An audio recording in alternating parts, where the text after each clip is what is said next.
انشاءاللہ مسئلہ سمجھ آ جائے گا. اس کی جو تفصیل ہے وہ وعدہ نہیں، بہرحال اگر وقت ہوا تو مسئلہ حیات کے آخر میں آئے گی تتمہ کے طور پہ.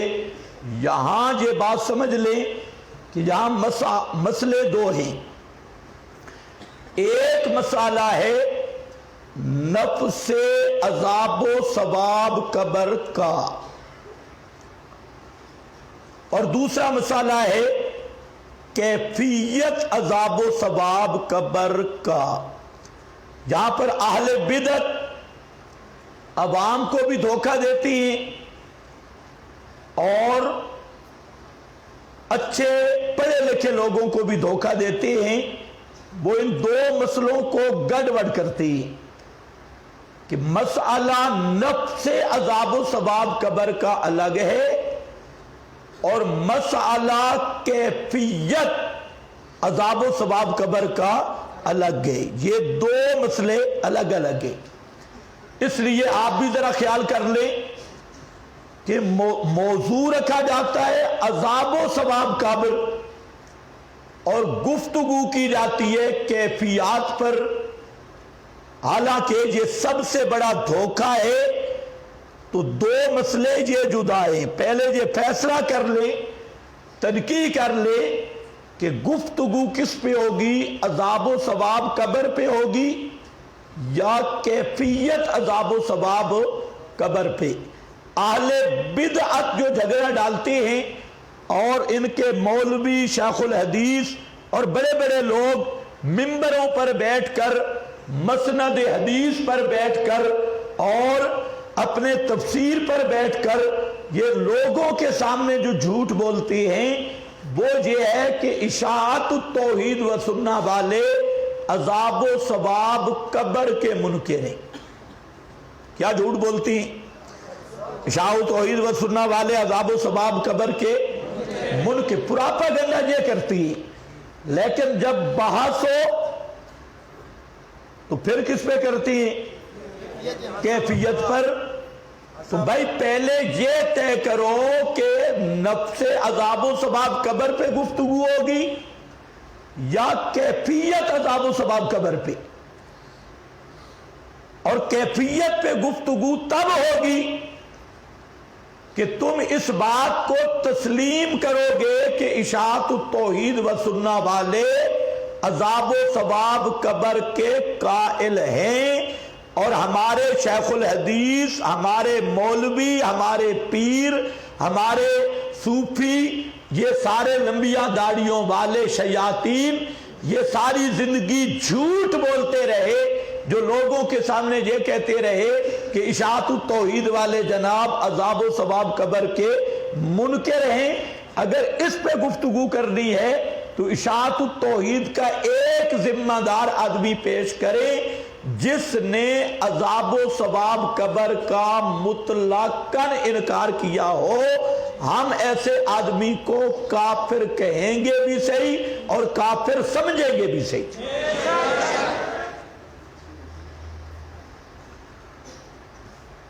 یہ عجیب بات ہے. ہم کہتے ہیں جو عذاب و ثواب قبر کا منکر مطلقاً منکر ہے وہ کافر ہے. وہ کیا کہتے ہیں؟ اشاعت التوحید والے عذاب و ثواب قبر کو نہیں مانتے. وہ گدھیوں، ہم کہہ رہے ہیں جو نہیں مانتا وہ کافر ہے. تو مسئلے کتنے ہیں؟ دو. ایک ہے نفس عذاب و ثواب قبر اور ایک ہے کیفیت عذاب و ثواب قبر. لیکن کیفیت پہ گفتگو کب ہوگی؟ جب بدعتی ملا یہ اقرار کرے گا کہ ہم نے ساری زندگی گند کھایا، ہم نے ساری زندگی جھوٹ بولا، ہمارے مولویوں نے ظلم کیا، کہ اشاعت التوحید والے عذاب و ثواب قبر کے منکر نہیں. سمجھ گئے میری بات؟ جب تک اس دعوے پہ قائم ہے کہ اشاعت التوحید والے عذاب و ثواب قبر کے منکر ہیں تو موضوع کیا ہوگا کہ ان کے ذمہ وہ مدعی ہیں کہ اشاعت والے منکر، ہم کہتے ہیں ہم نہیں منکر. ہم عذاب و ثواب قبر کے منکر نہیں۔ اب ان کو چاہیے کہ وہ دلیل لائیں کہ اشاعت التوحید و سنہ کہ کسی مقننہ کا حتمی فیصلہ ہو، یا اشاعت التوحید و سنہ کے کسی معتبر عالم دین، کسی خطیب کی بات بھی نہیں، کسی عالم دین مسلم معتبر عالم دین کا ایسا قول دکھائیں جس میں اس نے کہا ہو کہ عذاب و ثواب قبر کا مطلقاً انکار کیا ہو کہ عذاب و ثواب قبر برزخ کا کوئی عذاب و ثواب نہیں، ایسا آدمی لاؤ۔ میں کہتا ہوں کہ ہم اس آدمی کو کافر سمجھیں گے، چاہے جتنا بڑا بھی اس کا قد ہو اور جتنا بڑا آدمی بھی ہو۔ لیکن اہل بدعت گٹر میں چھلانگ لگا سکتی ہیں، اپنا سب کچھ گند کھا سکتے ہیں، لیکن کبھی بھی اشاعت التوحید و سنہ کا ایسا معتبر عالم کا حوالہ پیش نہیں کر سکتے جو عذاب و ثواب قبر کا انکار کرتا ہو۔ ایسا کوئی حوالہ موجود نہیں۔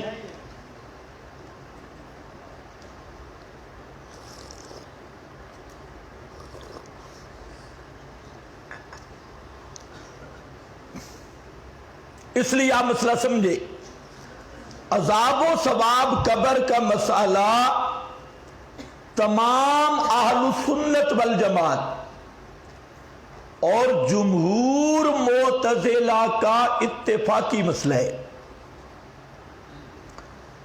تمام اہل سنت والجماعت کا اجماعی مسئلہ ہے کہ عذاب قبر بھی حق ہے، ثواب قبر بھی حق ہے، تعذیب قبر بھی حق ہے، تنعیم قبر بھی حق ہے۔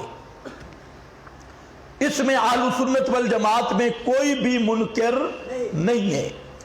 حکم میں اختلاف ہوا، اکثر علماء کہتی ہیں کہ مطلقاً عذاب و ثواب قبر کا منکر وہ بدعتی ضال مضل ہے، لیکن محققین یہ کہتی ہیں کہ مطلقاً عذاب و ثواب قبر کا منکر وہ صرف بدعتی نہیں ہے، صرف ضال مضل نہیں، بلکہ وہ قطعی کافر ہے۔ بس یہ حکم میں اختلاف ہے۔ نمبر 2، عذاب و ثواب کی کیفیت کیا ہے؟ اس میں اہل سنت والجماعت کا اختلاف ہے۔ عذاب و ثواب قبری کی کیفیت میں اہل سنت والجماعت کا اختلاف ہے۔ متعدد اقوال اہل سنت کے۔ ہمارا یہ دعویٰ ہے کیفیت عذاب و ثواب قبر میں کہ اہل سنت والجماعت کا اختلافی مسئلہ ہے، تعبیری اختلاف ہے، کیفیت بھی نفس عذاب و ثواب نہ کہ بار بار میں کہہ رہا ہوں، کیفیت میں تعبیری اختلاف اہل سنت والجماعت کا ہے۔ 4 مشہور اقوال ہیں، ان 4 مشہور اقوال میں سے جس کا بھی کوئی قول کرے وہ اہل سنت ہے، اس پر اعتزال کا فتویٰ لگانا بھی زیادتی، اس پر بدعت کا فتویٰ لگانا بھی زیادتی۔ 4 اقوال اہل سنت والجماعت کے ہیں، اور جو دیانتداری سے جو قول اس کو ترجیح دے وہ اہل سنت ہے، اہل سنت سے خارج نہیں ہے۔ 2 باتیں۔ تیسری بات، کیفیت عذاب و ثواب قبر ہمارے نزدیک متشابہات سے، یہ بات ذرا اچھی طرح سمجھو، کیفیت عذاب و ثواب قبر ہمارے نزدیک کس سے ہے؟ متشابہات سے، متشابہات سے۔ اور متشابہ کا قانون یہ ہے کہ اس کی جو تعبیر ہوگی وہ ظنی ہوگی. اول تو اس کی تعبیر کرو ہی نہیں. بس جیسے متشابہ کا ضابطہ پڑھتے آئے اسماء صفات میں استواء میں کہ نؤمن بہ ولا نسأل عن کیفیتہ الایمان ثم التفویض. اور یہ بہت سارے مسائل ہیں اہل سنت والجماعت کے جہاں پر الایمان ثم التفویض ہے. ایمان کے بعد اس کی اصل کیفیت کو مفوض اللہ کر دیا جائے کہ اس کی پوری حقیقت کون جانتا ہے؟ صرف اللہ. لیکن اگر کوئی تعبیر کرے گا وہ تعبیر کیا ہوگی؟ ظنی. اس تعبیر کو ظنی سمجھنا ہوگا کیونکہ متشابہ کی حقیقت کو اللہ کے سوا کوئی بھی جانتا نہیں. اور جو متشابہ کی تعبیر یا تعبیر کی جاتی ہے یہ تقریب الی الاذہان یا تفہیم للناس کے لیے علماء ایک تعبیر اختیار کرتے ہیں. اس کو تعبیر کہہ لو، اس کو تعبیر کہہ لو. اگر وہ تعبیر ظن کے درجہ میں رہے تو وہ قابل ملامت نہیں، لیکن حقیقت کس کی طرف سپرد کی جائے؟ اللہ تعالیٰ کی طرف. اور تقریب للاذہان لوگوں کو سمجھانے کے لیے قریب کرتے ہوئے اور عوام الناس کے ذہنوں تک مسئلے کی تاکہ سمجھ آ جائے، رسائی ہو جائے. اس لحاظ سے اگر کوئی تعبیر کرے گا تو وہ تعبیر کیا ہوگی؟ ظنی ایک. اور دوسرا قانون متشابہ کا یہ ہے کہ متشابہ کا ایسا معنی نہیں کیا جائے گا جو محکم سے ٹکرائے. اس پر آپ کے پاس حوالے حاشیے پہ بھی آ چکی ہے. میں نے وہاں پر آپ کو تنبیہ کی تھی کہ ان حوالوں کو نوٹ کرو کہ ایسی تعبیر متشابہ کی جو محکم سے ٹکر کھائے تو یہ کیا ہوگی؟ تحریف کتاب اللہ ہوگی. اور یہ ان کا کام ہے. اما الذین فی قلوبہم زیغ فیتبعون ما تشابہ منہ. کیوں کہ اصل جو دار و مدار ہے وہ کون ہے؟ ہن ام الکتاب. جو محکمات ہیں اصل دار و مدار اسی پر ہے.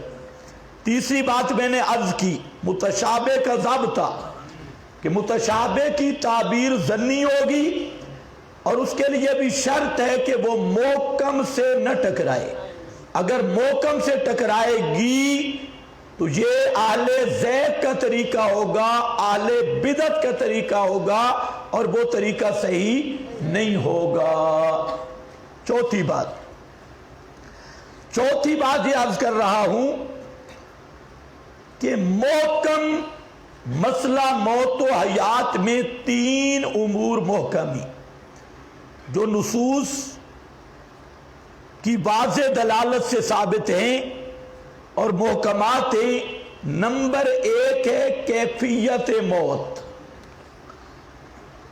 کہ موت کا معنی 14 صدیوں میں ایک رہا کہ موت کا مطلب ہے روح کا جسم سے بالکل یا جدا ہو جانا. ابانت الروح عن الجسد ظاہرا و باطنا، انقطاع تعلق الروح عن الجسد ظاہرا و باطنا. تو یہ ابانت تام، انقطاع تام، یہ ہے موت کا ضابطہ. اور یہ موت کا ضابطہ ہر فرد بشر کے لیے، انبیاء غیر انبیاء سب کے لیے موت عرفی کا یہی معنی ہے. نمبر 2، دوسری چیز جو کتاب و سنت سے واضح ہے وہ یہ ہے کہ یہ موت کا ضابطہ ہے الی یوم القیامہ.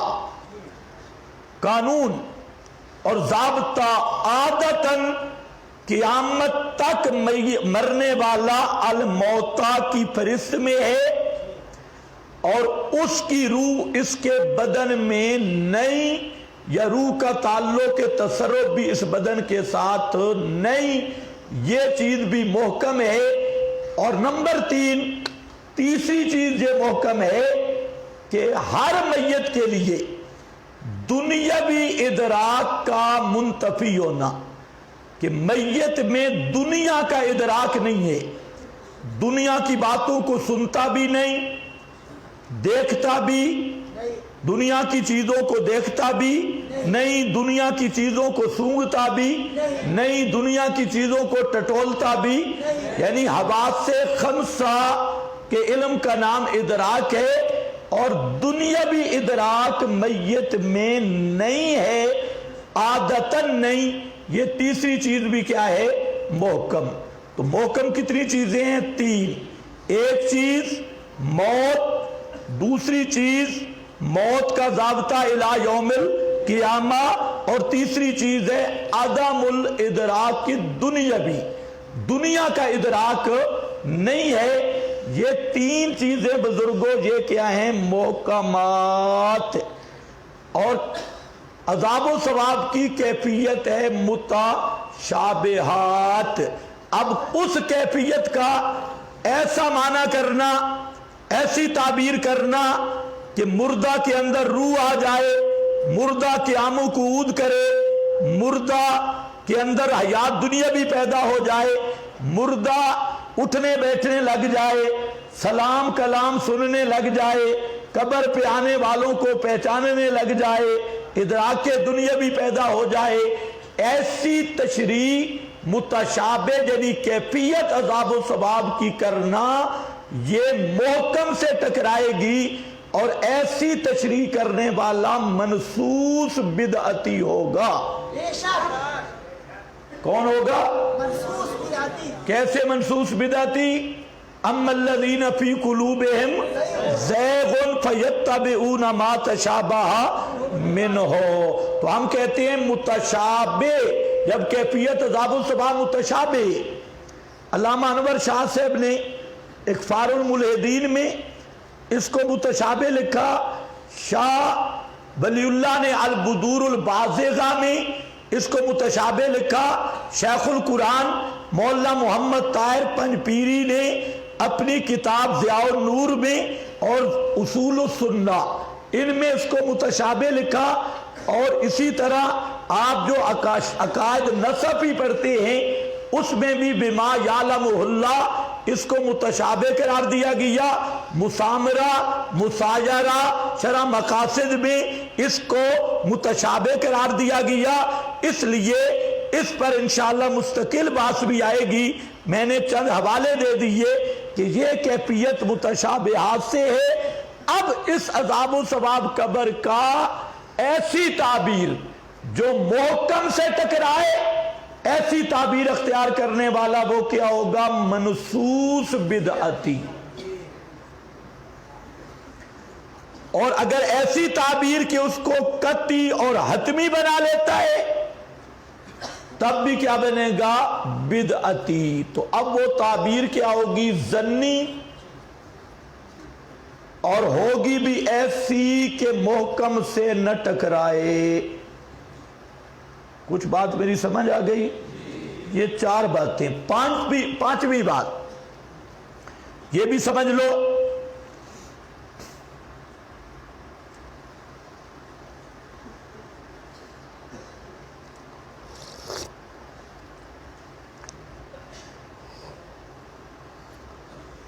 پانچویں بات یہ ہے کہ اہل سنت والجماعت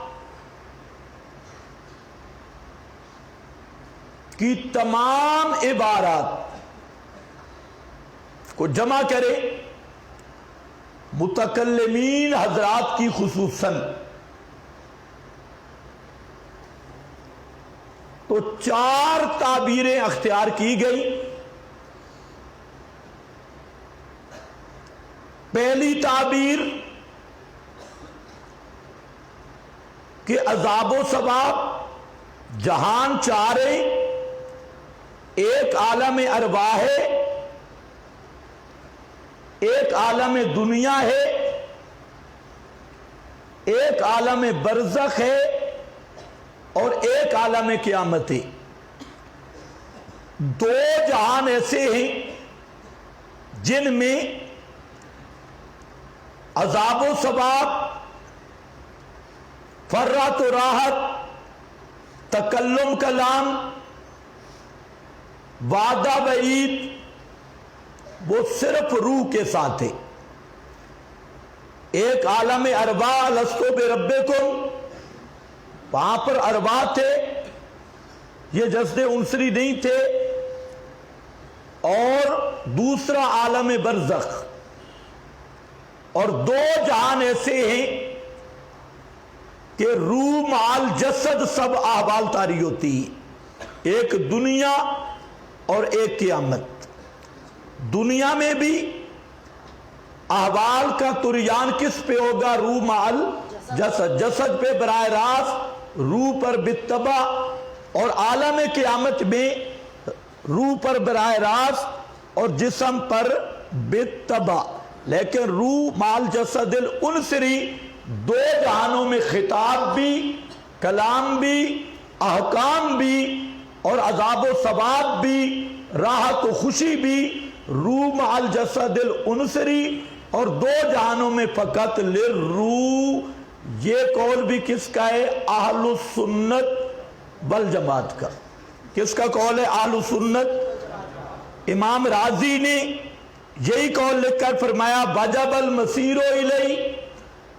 حافظ ابن القیم نے یہ قول لکھ کر فرمایا ذہب الیہ طوائف من المسلمین من اہل الکلام والحدیث، اور مسلمانوں کے بہت سارے طوائف ادھر چلے گئے جو متکلمین بھی ہیں، محدثین بھی، اور فرماتے ہیں کہ یہ قول اقوال شاذہ میں سے نہیں۔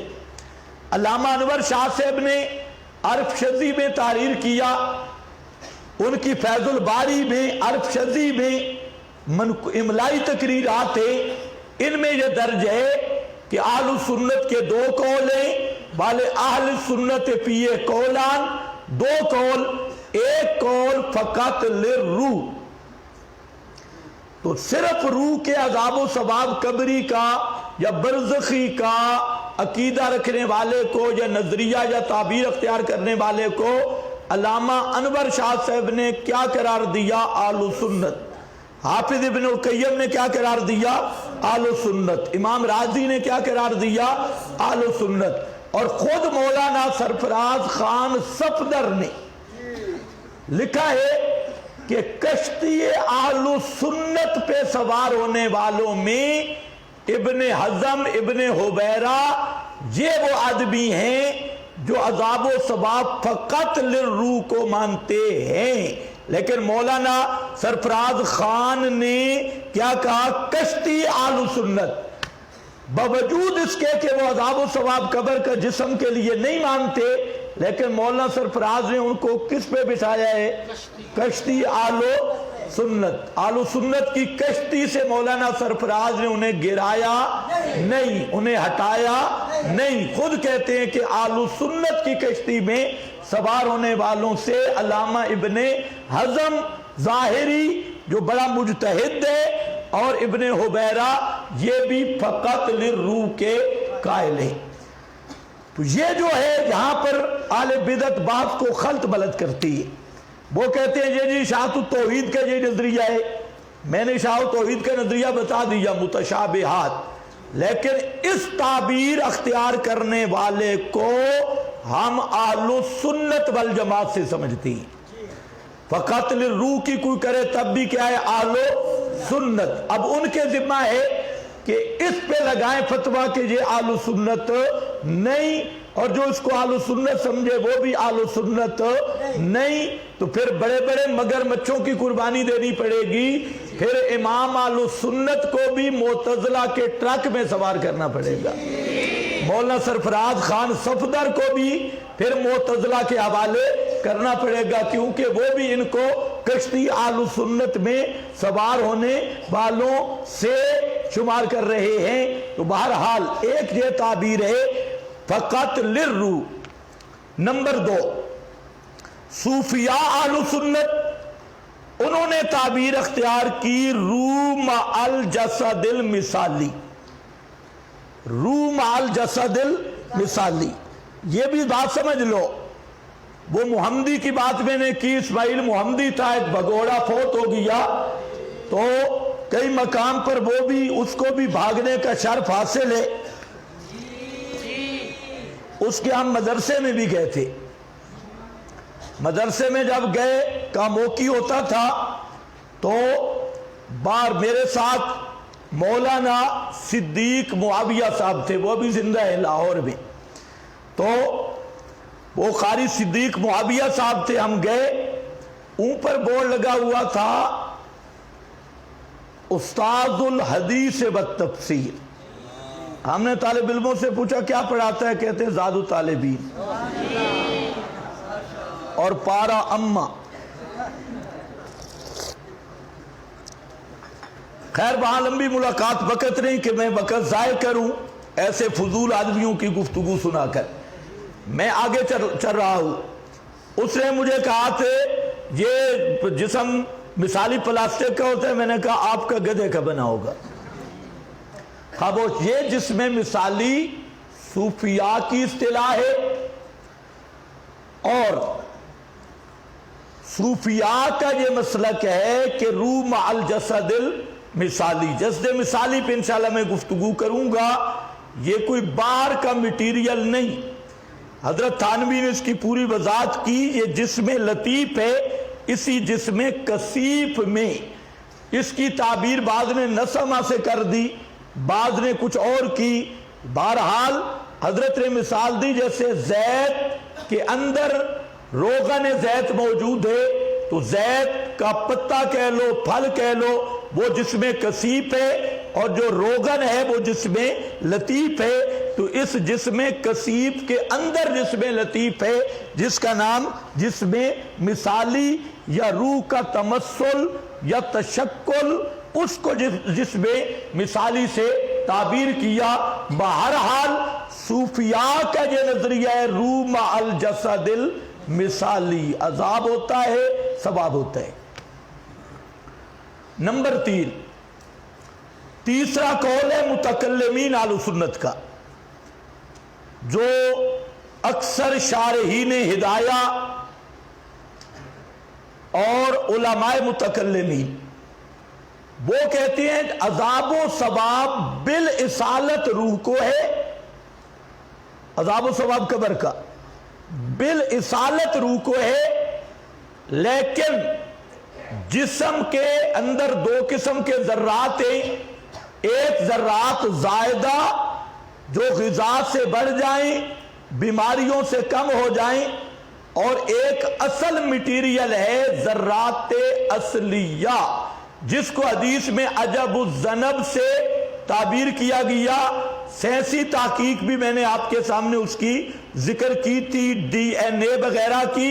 تو بہرحال وہ عجب الذنب اور ذرات اصلیہ عذاب و ثواب قبر برزخ کا بالاصالت روح کے ساتھ ہے.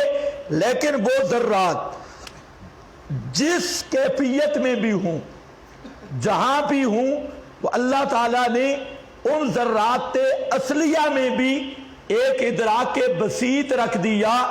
جس طرح ریت کے ذروں میں ایک قسم کا ادراک بسیط ام من شیء الا یسبح بحمدہ مظہری کے حوالے سے میں نے گفتگو کی تھی. تو ایک قسم کا ادراک بسیط چاہے وہ ہوا میں اڑ جائیں، دریاؤں میں چلے جائیں، راکھ بن جائیں، جس صورت میں بھی ہوں، تو ان ذرات بسیط میں ان ذرات میں اللہ تعالیٰ نے ادراک کے برزخی رکھ دیا ہے. قدر ما یتعلم اور یتلذذ، وہ بھی برزخ کا دکھ درد جو بالاصالت روح کو ہو رہا ہے. تو کسی درجے میں لا یعلم کنہہ الا اللہ، اس کی بھی کیفیت اللہ کے سوا کوئی نہیں جانتا کہ جسم کے ذرات اصلیہ میں بھی وہ احساس ادراک برزخی اللہ اپنی قدرت سے رکھ دیتے ہیں. تو اس لحاظ سے روح مع الذرات الاصلیہ یا روح مع الجسد العنصری یہ عذاب و ثواب ہوتا ہے. اور اس چیز کی متکلمین حضرات نے مختلف تعبیرات اختیار کی. بعض حضرات نے اس کو کہا نوع من الحیات، بعض نے اس کو کہا ادراک بسیط، بعض نے اسی کو نوع من الحیات سمجھانے کے لیے ایک تعبیر اختیار کی، تعلق غیر معلوم الکیف یا تعلق پرتو یا تعلق عاشق بے معشوق را یا تعلق رضائی کا صاحب رضائی کے ساتھ۔ یہ ساری تعبیرات علماء نے کی ہیں، متکلمین نے۔ بہرحال ان متکلمین کا نظریہ بھی ہے کہ روح قیامت تک بدن میں نہیں ہے، روح اپنے مقام پہ ہے، اور جسم کے ذرات اصلیہ ان میں برزخ کی کیفیات اور ادراک کے برزخی اللہ رکھ دیتے ہیں کہ جو بالاصالت روح کو دکھ درد ہوتا ہے اس کا کچھ احساس اور ادراک ان ذرات اصلیہ کو بھی محسوس ہوتا ہے اللہ کی قدرت سے، اور ہوتا ہے لا یعلم کنہہ الا اللہ۔ کتنے قول ہو گئے بھئی؟ تین۔ چوتھا قول ہم فقیروں کا ہے، جو اصل ہے کہ نؤمن بہ ولا نسأل عن کیفیتہ، کہ عذاب و ثواب کی اصل کیفیت جو ہے یہ متشابہات سے ہے۔ اب جو چیز محکمات میں ہے ان پہ بھی ہم ایمان رکھیں گے، جو چیز متشابہات سے ہے اس پہ بھی ایمان ہوگا، محکم کے معنی پر بھی ایمان ہوگا اور لفظوں پہ بھی ایمان ہوگا، اور جو متشابہ ہے ان کے الفاظ پہ ایمان ہوگا، اور اس کی اصل حقیقت وہ مفوض اللہ رہے گی۔ کتنے اقوال ہو گئے؟ چار۔ اب اس میں اگر غور کیا جائے ان چاروں میں، تو جو نوع من الحیات کی بات کر رہے ہیں جیسے شرح عقائد میں ہے، اور وہاں پر صاف لکھا ہے کہ لا یستلزم اعادت الروح، المراد بالحی ہا ہونا ما یعاد فی الروح۔ جہاں پر حی نوع من الحیات میں جو حیات آئی، خبردار کوئی یہ سمجھے کہ روح پھر جسم میں آ گئی، یہ وہ مراد قطعا نہیں۔ اور نوع من الحیات یا ادراک برزخی کے لیے اعادہ روح بھی قطعا شرط نہیں ہے۔ اب اس میں غور کیا جائے تو یہ جو متکلمین حضرات نے بات کی نوع من الحیات والی، اس کا اور تفویض مفوض اللہ، کیونکہ نوع من الحیات میں یہ بھی آ کر جہاں رک جاتے ہیں کہ وہ ہے کیفیت کیا، لا یعلم کنہہ الا اللہ، تو تفویض کے یہ بالکل قریب تعبیر ہے۔ اور جو فقط للروح یا جس میں مثالی کی تعبیر ہے، یہ حقیقت کے اعتبار سے یہ بھی بالکل قریب ہے، صرف لفظوں کا فرق ہے۔ فقط للروح یا جس میں مثالی، کیونکہ روح کسی ہوا کا نام تو نہیں ہے، روح اہل سنت کے نزدیک جوہر قائم بے نفس ہی ہے۔ اس پہ علماء نے 118 سے زائد دلیلیں قائم کی، اور روح خود ایک شکل ہے جو آپ کے اس جسم کے مطابق شکل ہے، یہ ایک اپنی ذیلی بات سے۔ تو بہرحال اہل سنت والجماعت کے یہ چار اقوال، ہم یہ کہتے ہیں خلاصہ کیا نکلا، عذاب و ثواب قبر حق ہے، کیفیت عذاب و ثواب قبر متشابہات سے ہے، اس کی تعبیر کیا ہوگی؟ ظنی۔ اگر کوئی فقط للروح کا قائل ہے وہ بھی اہل سنت ہے، روح مع الجسد المثالی کا قول کرے وہ بھی اہل سنت ہے، نوع من الحیات روح مع الذرات الاصلیہ کا قول کرے وہ بھی اہل سنت ہے، اور جو نفس عذاب و ثواب پر ایمان رکھ کے اس کی کیفیت اللہ کے سپرد کرے وہ بھی کیا ہے؟ اہل سنت۔ لیکن جو عذاب و ثواب قبر کا نام لے کر روح کو پھر اس بدن کے اندر مانے اور اس بدن میں دنیاوی ادراک مانے، عادتاً سما مانے عادتاً دیکھنا مانے اور ادراک دنیاوی کو اس بدن کے اندر مانتا ہے، خواہ کسی نبی یا ولی کے لیے عادتاً یہ چیزیں ماننے والا وہ قطعی کافر ہے، اس کا اسلام سے کوئی تعلق نہیں ہے۔ نعرہ تکبیر، نعرہ تکبیر، وہ حیاتیوں کا کر علاج۔ بس اور جلسہ نہیں خدا کے بندے، رمضان میں علاج ویسے بھی بس۔ اب یہ کرنے کے بعد جہاں میں آپ کے سامنے چند باتیں عرض کروں گا، چھٹے نمبر پہ 6 نمبر پورے ہو جائے، 5 نمبر میں نے عرض کر دیے۔ چھٹا نمبر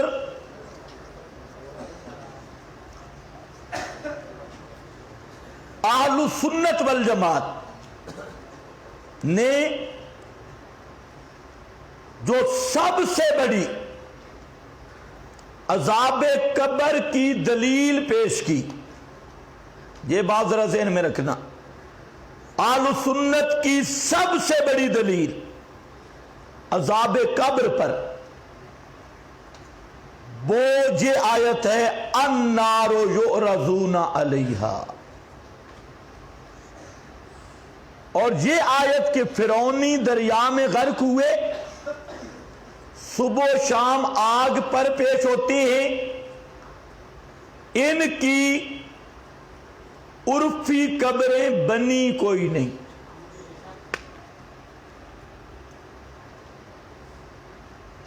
میری بات سن رہے ہو؟ ان کی عرفی قبریں بنی ہی نہیں، اور سب اہل سنت متفق ہیں کہ یہ آیت اصل کبیر، سب سے بڑی دلیل ہے اس بات عذاب قبر میں۔ تو یہ جس طرح عذاب قبر کی دلیل ہے، اسی طرح اہل سنت کے نزدیک قبر کے دوسرے معنی کی بھی دلیل ہے کہ قبر کے کتنے معنی ہیں؟ 2۔ ایک تو ہے حفرہ، گڑھا جس کو ہم ہاتھوں سے کھودتے ہیں، یہ بھی قبر ہے، اور ایک قبر وہ ہے جس کا نام ہے برزخ، اور جہاں النار یعرضون میں یہ حفرے کوئی نہیں بنے، فرعونیوں کا یہ زمینی قبرستان کوئی نہیں بنا، لیکن اس حدیث کو اس آیت کو اہل سنت دلیل سمجھ رہے ہیں کس کی؟ عذاب قبر کی۔ تو یہ اس بات کی دلیل ہے کہ قبر کا معنی شرعی عالم برزخ ہے، ورنہ اہل سنت کی یہ دلیل عذاب قبر بن سکتی نہیں۔ یہ بات تھوڑی سی باریک ہے، اگر آپ نے کوشش کی تو سمجھ جاؤ گے۔ میں پھر کہہ رہا ہوں کہ اہل سنت نے سب سے بڑی دلیل عذاب قبر پہ کون سی دی؟ یہ دلیل کس پر دی؟ عذاب قبر پہ۔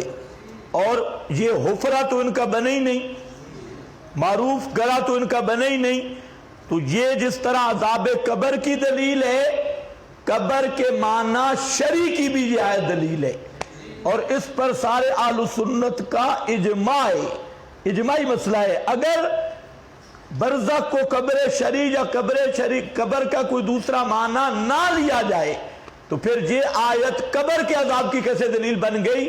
جو معروف قبر ہے فرعونیوں کی بنی کوئی نہیں ہے۔ تو اس پر بھی اہل بدعت دھوکہ دیتے ہیں، اور جی قبر سے مراد کیا ہے؟ ہم کہتے ہیں قبر کے 2 معنی، ایک یہ حفرہ، یہ بھی قبر ہے، اور ایک قبر بے معنی عالم برزخ۔ اب وہ دھوکہ دیتے ہیں لا تقم علی قبرہ، قبر پہ کھڑا نہ ہو۔ یہ قبر کہاں ہے؟ ماسٹر اکاڑوی نے ایک رسالہ لکھا، مماتیوں کی قبر کہاں، زمین پہ یا آسمان پہ؟ تو یہ اس ڈنگر نے پورا رسالہ لکھا، اور اس میں یہی قادیانیوں والا دھوکہ چلایا، دھوکہ یہی دیا۔ چند ایک حدیثیں پیش کی، ایتیں پیش کی، اللہم لا تجعل قبری وثنا یعبد، یہ قبر کہاں ہے جی؟ لعن اللہ الیہود والنصارى اتخذوا قبور انبیاء مساجدا، یہ قبر علیین ہے۔ لا تقم علی قبری، یہ سجین ہے۔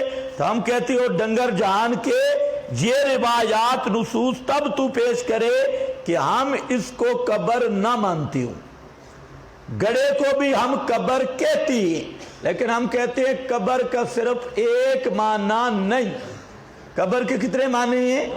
دو۔ تم تو وہ آیت یا حدیث پڑھو جس کا یہ معنی ہو کہ قبر صرف گڑے کا نام ہے، ایسی کوئی حدیث یا روایت ہے تو لاؤ، لیکن ایسی کوئی حدیث یا روایت موجود نہیں ہے۔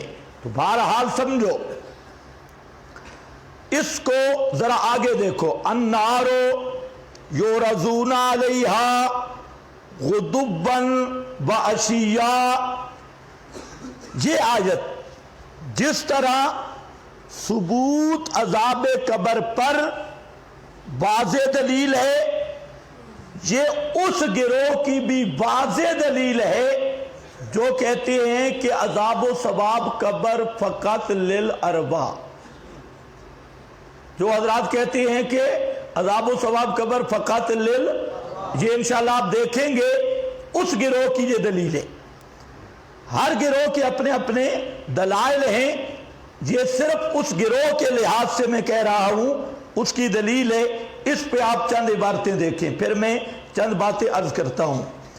یہ ذرا دیکھیں، آپ کے پاس حوالہ لکھا ہے، قال ابن مسعود، حضرت عبداللہ ابن مسعود وابن عباس اور حضرت ابن عباس دونوں فرماتی ہیں، ان ارواح آل فرعون فی اجواف طیر سود یعرضون علی النار کل یوم مرتین۔ توجہ ہے آپ کی؟ کون فرما رہے ہیں؟ حضرت عبداللہ ابن مسعود اور حضرت عبداللہ ابن، ان پہ لگے گا فتویٰ للڑ پارٹی کا؟ وہ جو کہتے ہیں فقط للارواح ماننے والے اہل سنت سے خارج۔ اب دیکھو دو صحابی اس آیت کا معنی کیا کر رہی ہے، وہ کیا کہ انا ارواح، یہ خیال کرنا ہمارے ذمے نہ لگا دینا، ہم نے اپنی بات پوری کر لی، لیکن یہ جو اس آیت کی تفسیر ہے تو میں کہہ رہا ہوں یہ اس گروہ کی دلیل بن رہی ہے جو فقط للارواح کی تعذیب و تنعیم کے قائل ہے۔ اس پر دیکھو، ان ارواح آل فرعون، فرعونیوں کی روحیں، فی اجواف طیر سود، کالے پرندوں کی شکل میں، یعرضون علی النار، کیا چیز پیش کی جا رہی ہے؟ روحیں یا جسم؟ یعرضون، وہ روحیں پیش کی جا رہی ہیں آگ پر ہر دن مرتین، دو مرتبہ، فیقال یا آل فرعون ہذہ دارکم، پس کہا جاتا ہے اے آل فرعون یہ تمہارا گھر ہے۔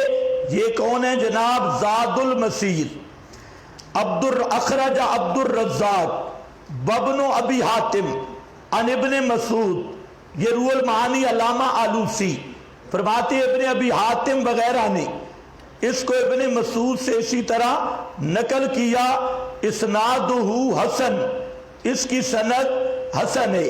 مواہب الرحمن عن عبداللہ ابن مسعود قال ان ارواح الشہداء، حضرت عبداللہ ابن مسعود فرماتی ہیں ارواح شہداء کی فی اجواف طیر خضر، سبز پرندوں کے پیٹوں میں، تسرع بہم فی الجنہ، جنت میں چرتی ہیں، حیث شاءوا، جہاں جائیں، بَإِنَّ أَرْوَاحَ بِلْدَانِ الْمُؤْمِنِينَ، اور مومنوں کے بچوں کی ارواح فی اجواف اسافیر، وہ چڑیوں کے اجواب میں ہیں، تسرع فی الجنہ، جنت میں چرتی پھرتی ہیں، جہاں آئیں، فَتَعْبِي إِلَىٰ قَنَادِيلَ، پس وہ آتی ہیں قندیلوں کی طرف جو معلق ہیں عرش کے ساتھ، وَإِنَّ أَرْوَاحَ آلِ فِرْعَوْنَ، اور فرعونیوں کی روحیں فی اجواف طیر سود، کالے پرندوں کی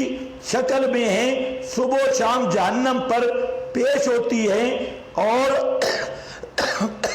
فَذَلِكَ أَرْضُهَا، فَذَلِكَ، جلدی بولو ٹائم نہیں، فَذَلِكَ، یہ ہے النار یعرضون میں عرض کے ان کی روحیں آگ پر پیش کی جاتی ہے۔ یہ ابن ابی حاتم ہے۔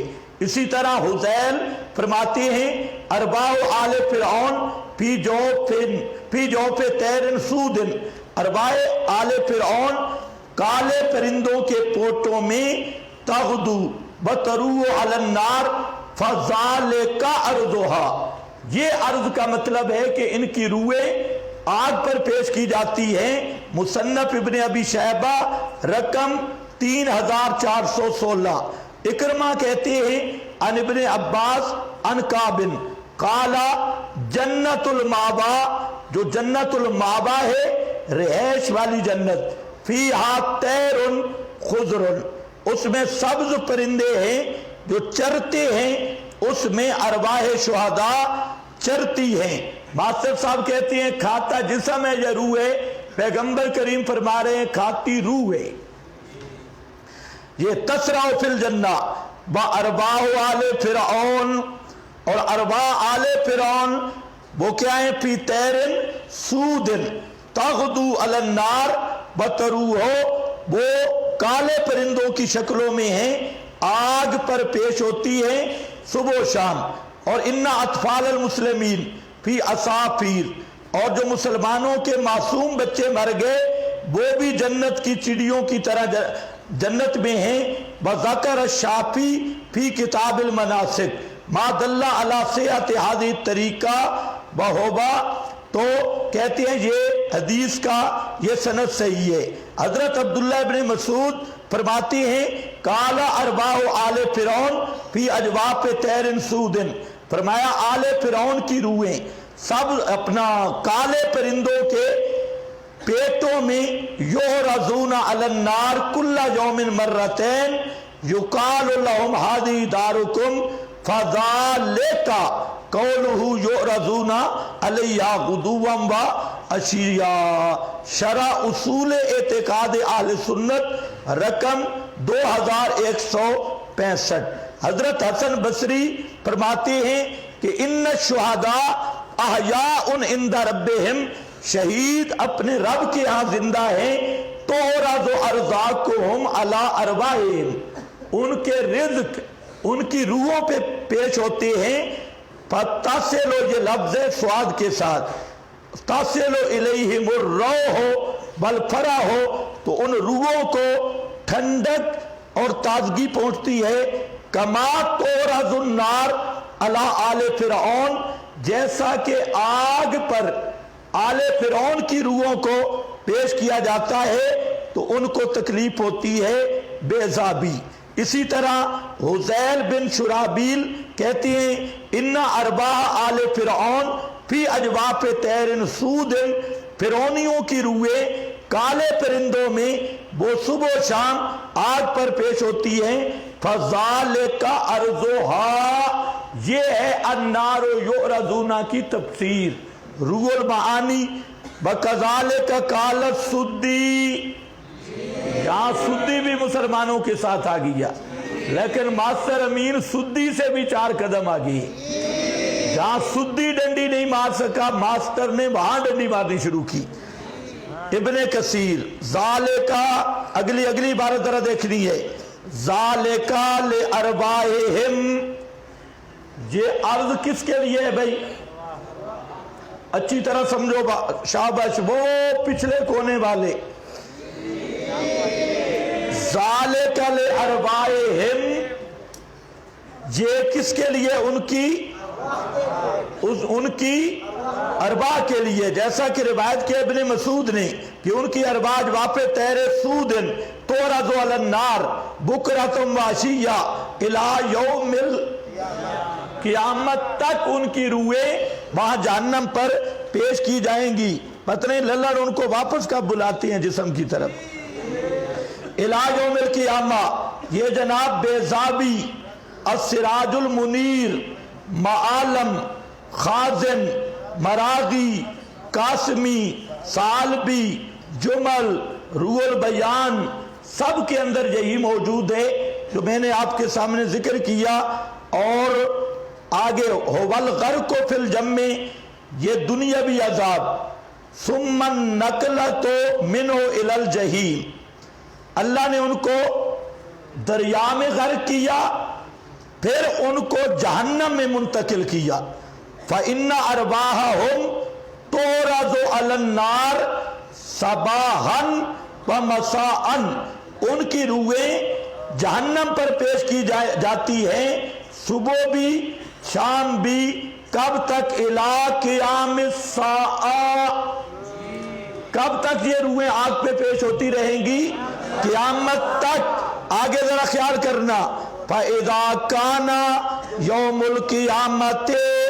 جب قیامت کا دن ہوگا اجتمعت ارواحهم واجسادهم فی النار. جب قیامت کا دن ہوگا تو ان کی روحیں اور جسم اکٹھے ہوں گے اور پھر جہنم میں جائیں گے. یہ عبارت آپ نے دیکھی. اذا کان یوم اجتمعت ارواحهم واجسادهم. قیامت سے پہلے ان کے روح جسم کٹھے نہیں اور قیامت تک ان کی ارواح جہنم میں پیش ہوں گی اور قیامت کے بعد روح جسم مل کے جہنم میں جائیں گے. قال یوم تقوم الساعة ادخلوا آل فرعون اشد العذاب. سخت عذاب. آگے ذرا دیکھو. بہذہ الآیۃ اصل کبیر. یہ آیت سب سے بڑی دلیل ہے فی استدلال اہل سنت علی عذاب البرزخ فی القبور. علی عذاب البرزخ فی القبور. اہل سنت کی سب سے بڑی دلیل یہ ہے بہیا قولہ النار یعرضون علیہا غدوا وعشیا. تو سب سے بڑی دلیل عذاب قبر کیجئے.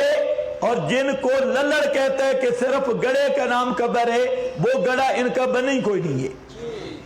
اگر للڑوں والا صرف مانا جائے کہ قبر بند ہے گڑے کے ساتھ، تو ان للڑوں سے بڑا معتزلی کرامیہ عذاب قبر کا منکر دنیا میں کوئی نہیں ہے. دیکھو ابن کثیر قال القرطبی. یہ کون ہے بھئی؟ علامہ قرطبی. الجمہور. او مولانا سرفراز ہر جگہ پہ کہتے ہیں جمہور. یہ آ گیا الجمہور علی ان ھذا الارض یکون فی البرزخ. یہ عرض کس میں ہوتا ہے بھئی؟ برزخ میں. بہوبا حجت فی تثبیت عذاب القبر. اور یہ عذاب قبر کے ثابت کرنے پر دلیل ہے. وقال غیرہ بقا ذکر عذاب الدارین. دو دارین کا، دو جہانوں کا عذاب مفسر مبین بیان ہوا فی هذه الآیہ لیکنہ حجت علی من انکر عذاب القبر مطلقا لا علی من خصہ بالکفار واستدل بها علی ان الارواح. اور اس آیت سے استدلال کیا اہل سنت نے کہ ارواح باقیاتن بعد فراق الاجساد. کہ روحیں باقی ہیں جسم سے جدا ہونے کے بعد. بعض معتزلہ نے کہا روحیں ارضیں، یعنی جیسے ٹائر کی ہوا ہو نکل جائے. اور یہی عقیدہ ماسٹر اکاڑوی اینڈ کمپنی کا ہے. یہ سمجھتے ہیں کہ روح ٹائر والی ہوا ہے، نکل گئے تو ختم. کہتے ہیں ہوا قول اہل سنہ. یہ قول کس کا ہے؟ اہل سنت کا. کوثر المعانی. آگے واستدل بہا. اس آیت سے دلیل پکڑی علی ان الارواح باقیاتن. کہ روحیں باقی ہیں بعد فراق الاجساد، جسموں سے جدا ہونے کے بعد. وہو قول اہل السنہ. فتح الباری. یہ اہل سنت کا قول ہے کہ روحیں جسموں سے جدا ہو کر باقی رہتی ہیں اور ارواح کو آگ پہ پیش کیا جاتا ہے. یہ قول ہے اہل سنت کا. روح ختم نہیں ہو جاتی. ان ابی ہریرہ. بس یہ فتح الباری. اب دیکھیں چند احادیث سنیں. ان احادیث میں عذاب قبر کا اثبات ہے. اس کو ذرا سنیں. عن ابی ہریرہ، تو میں نے آپ کو بتایا تھا مسئلے کتنے ہیں؟ دو. ایک ہے نفس سے عذاب و ثواب قبر، سارے اوپر بولو شابش، نفس سے عذاب و ثواب قبر، اور ایک ہے کیفیت. ہم نے ثابت کیا کرنا ہے؟ نفس سے عذاب و ثواب قبر. کیفیت کی بات میں نے بتا دی. اب اس پر دیکھیں احادیث. عن ابی ہریرہ، یہ لوگ جو ہمیں کہتے ہیں نا عذاب و ثواب قبر کا منکر، ان بے ایمانوں کو آج تک یہ حدیثیں ملی نہیں. اب سنو، چند یہاں پر میں نے ایک نمونہ ذکر کیا، اس پر مستقل رسالہ میں ساری احادیث میں نے جمع کی. اب یہاں دیکھو، عن ابی ہریرہ قال کان رسول اللہ صلی اللہ علیہ وسلم یدعو، آپ دعا مانگتے تھے، وَيَقُولُ اللَّهُمَّ انی اعوذ بک من عذاب القبر. آپ یہ دعا مانگتے تھے، اللہ میں تیری پناہ مانگتا ہوں عذاب قبر سے، ومن عذاب النار، تو عذاب قبر ہے تو آپ نے پناہ مانگی. تو یہ بھی حدیث حجت ہے کہ عذاب قبر حق ہے، تب آپ صلی اللہ علیہ وسلم پناہ مانگ رہے ہیں. ومن فتنۃ المحیا والممات، زندگی اور موت کے فتنہ سے. ومن فتنۃ المسیح الدجال، اور دجال کے فتنہ سے. آج کل کچھ لوگ دجال کے بھی منکر ہیں. وہ کہتے ہیں دجال شجال کوئی نہیں، کہتے ہیں ہم خود آ گئے تو دجال کی ضرورت نہیں ہے.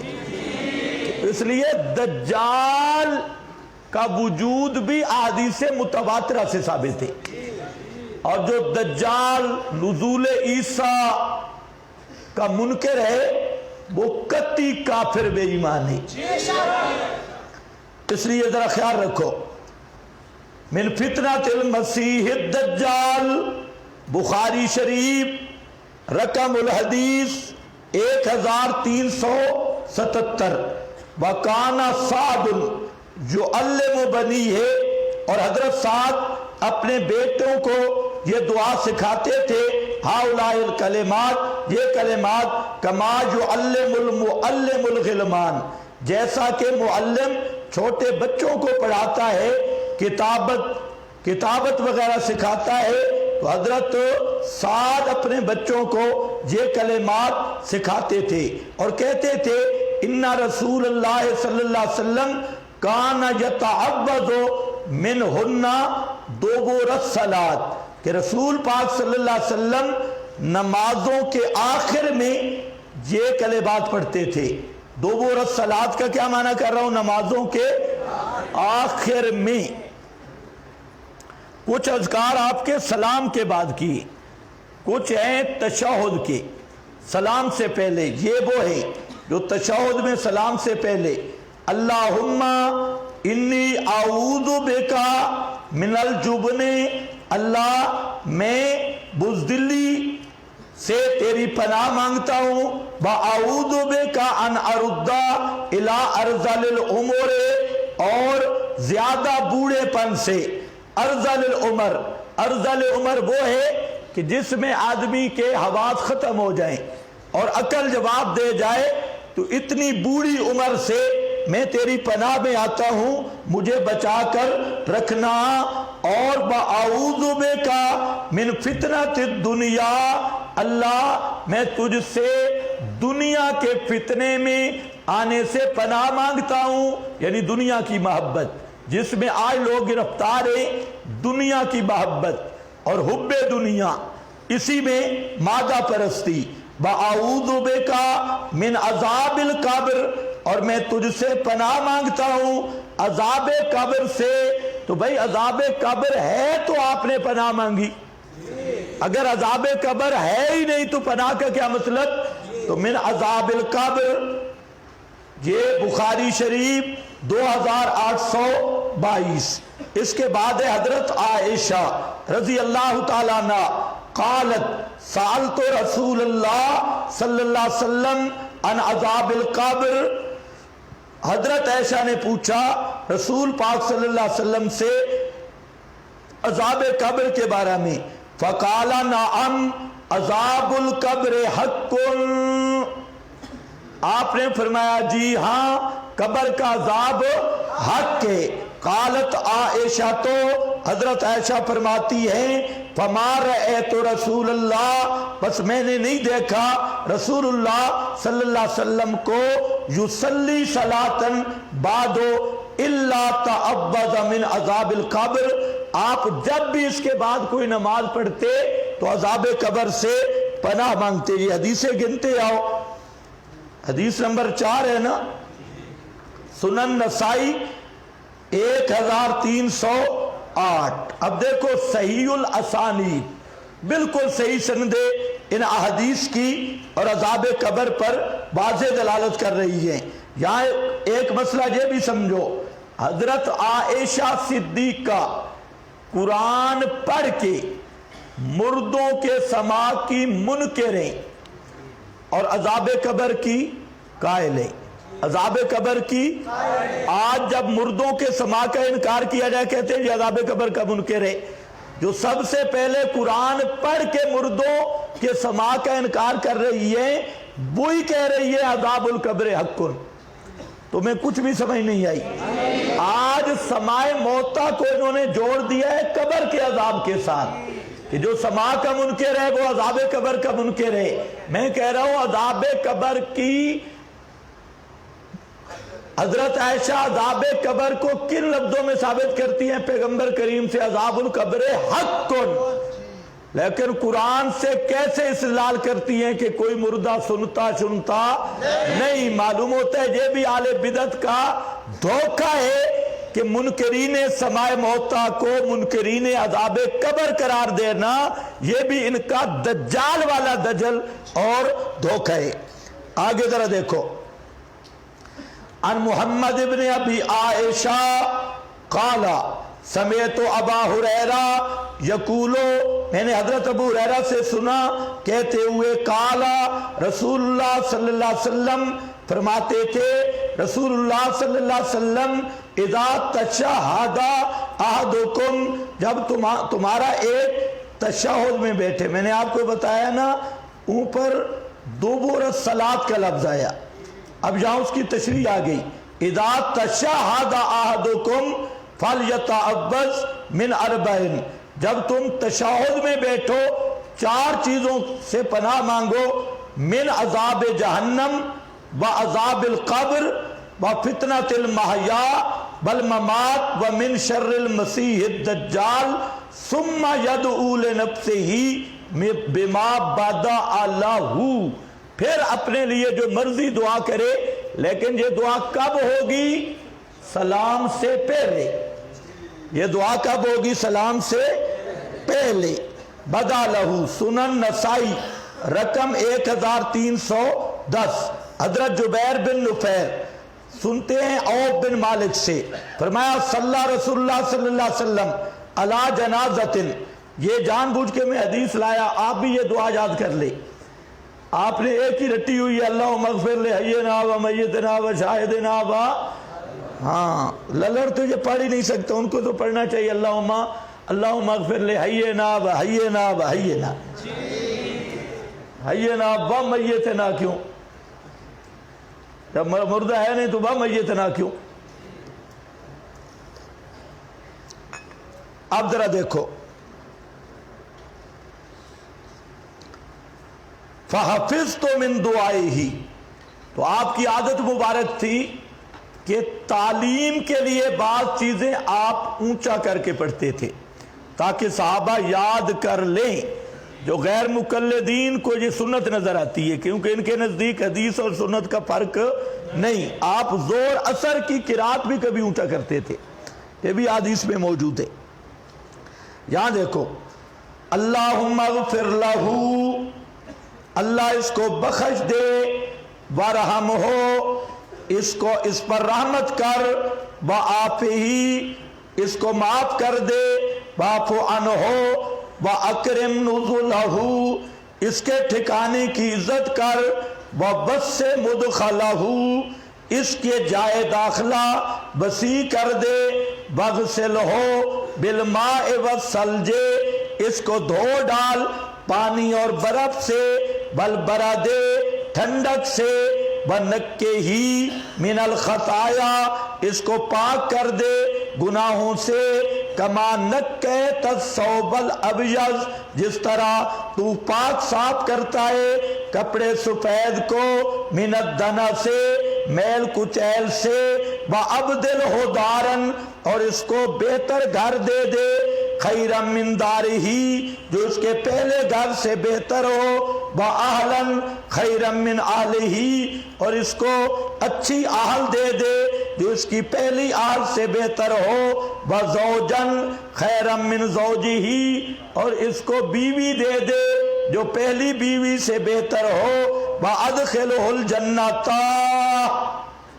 اور داخل کر دے اس کو جنت میں، وَأَعِذْهُ مِنْ عَذَابِ الْقَبْرِ اور بچا لے اس کو عذاب قبر سے۔ یہ ہمارا مستدل ہے کہ عذاب قبر ہے تو آپ نے پناہ مانگی ہے نا، اگر عذاب قبر نہ ہو تو اعذ من عذاب القبر کا کیا معنی، اور من عذاب النار کالا صحابی کہتے ہیں حتی تمنیت ان اکون انا ذالک المیت، میں نے سنی دعا تو میرے دل میں تمنا ہوئی کہ کاش میں یہ میت ہوتا اور آپ میرے لیے یہ دعا کرتے۔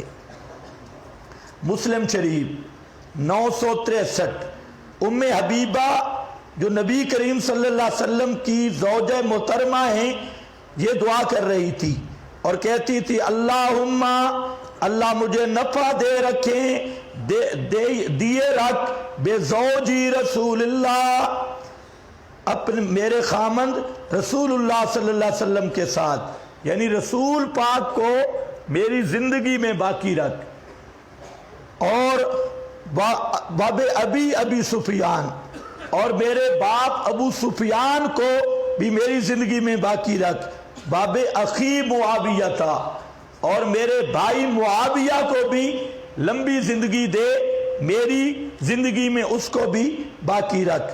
قال آپ نے فرمایا، فقال یہ شیعہ بریلوی حضرت معاویہ حضرت ابو سفیان کو بک بک کرتی ہیں، اب یہ ابو سفیان پیغمبر کریم کا سسر ہے، ام حبیبہ کا باپ، اور حضرت معاویہ آپ کا سالہ ہے، آپ کی بیوی کا بھائی، اور آپ کے سامنے دعا کر رہی ہے۔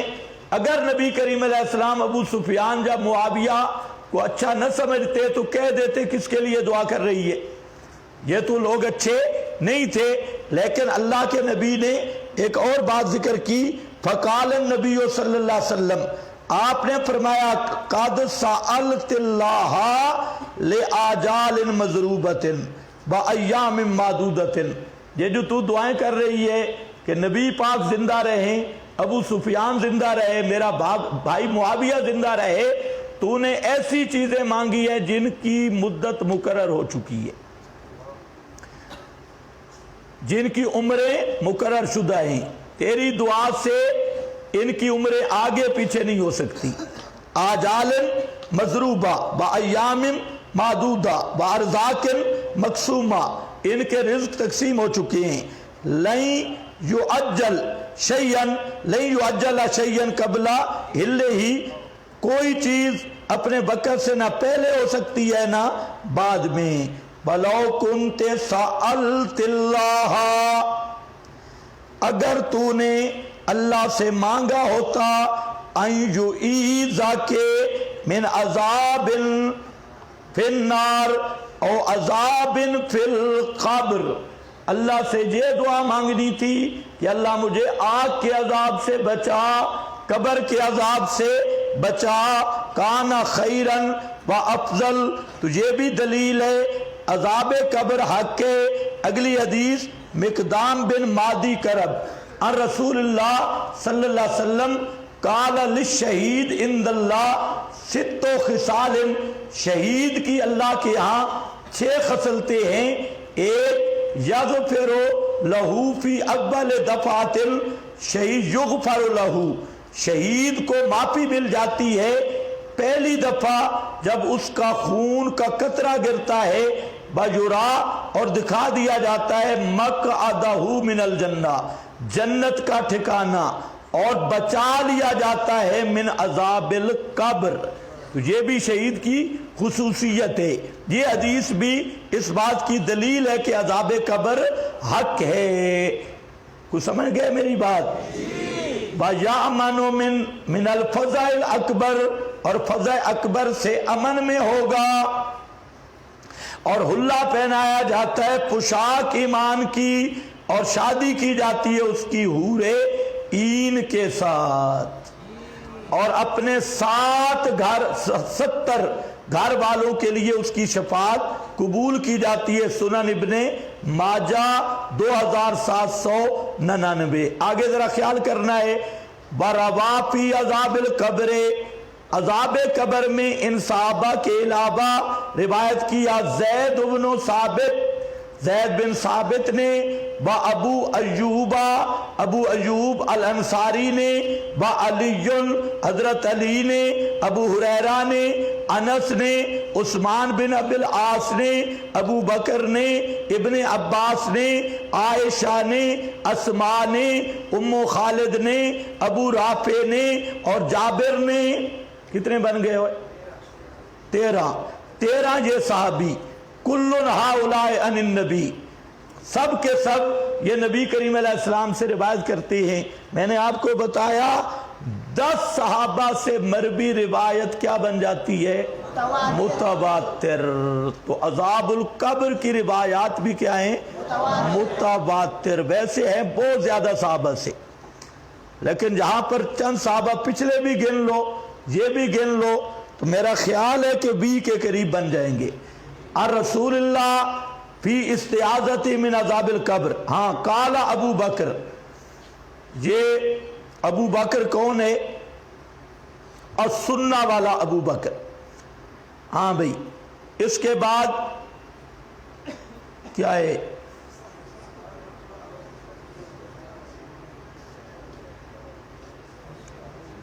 ہیا اخبار ثابتۃ توجب العلم، یہ ایسی ہیں جو قطعی اور یقینی ہیں، علم ثابت کرتی ہیں، ظن نہیں۔ یہ عقیدہ قطعی ہے، عذاب القبر حق، اور ختم کرتی ہیں ریب اور شک کو۔